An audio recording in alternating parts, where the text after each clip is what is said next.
I'm an industrial engineer. The goal in my life has always been to make more and more products in least amount of time and resources. While working at Toyota, all I knew was how to make cars until I met Dr. Akira Miyawaki, who came to our factory to make a forest in it in order to make it carbon neutral. I was so fascinated that I decided to learn this methodology by joining his team as a volunteer. Soon, I started making a forest in the backyard of my own house, and this is how it looks after 3 years.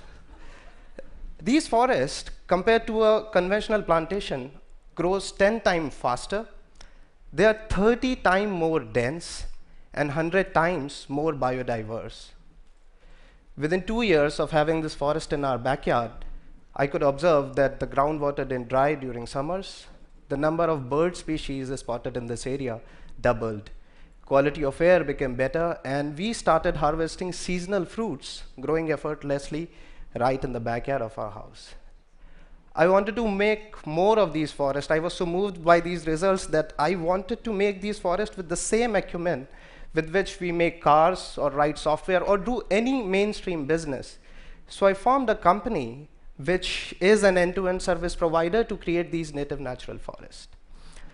But to make afforestation as a mainstream business or an industry, we had to standardize the process of forest making. So we benchmarked the Toyota production system, known for its quality and efficiency, for the process of forest making. For an example, the core of TPS, Toyota production system, lies in Haijunka, which is manufacturing of different models of cars on a single assembly line.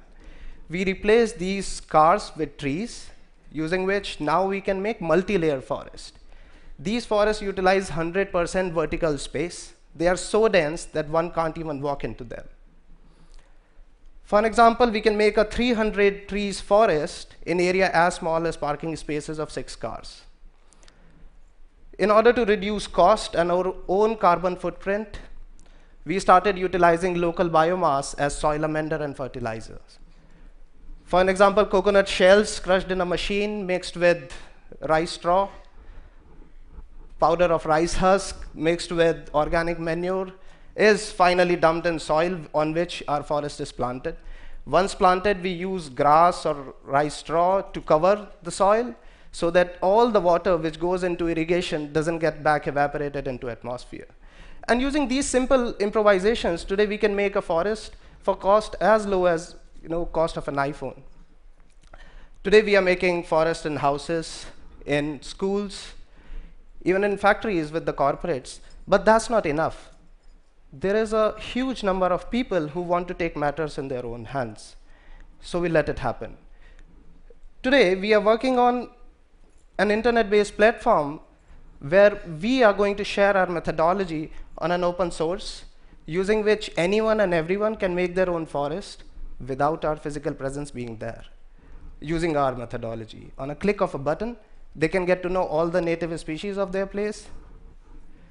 By installing a small hardware probe on site, we can do remotely soil testing, using which we can give step-by-step instructions of forest making remotely. Also, we can monitor the growth of this forest without being on site. This methodology, I believe, has a potential. By sharing, we can actually bring back our native forest.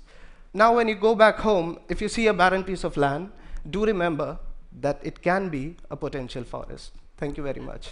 Thanks. Thank you.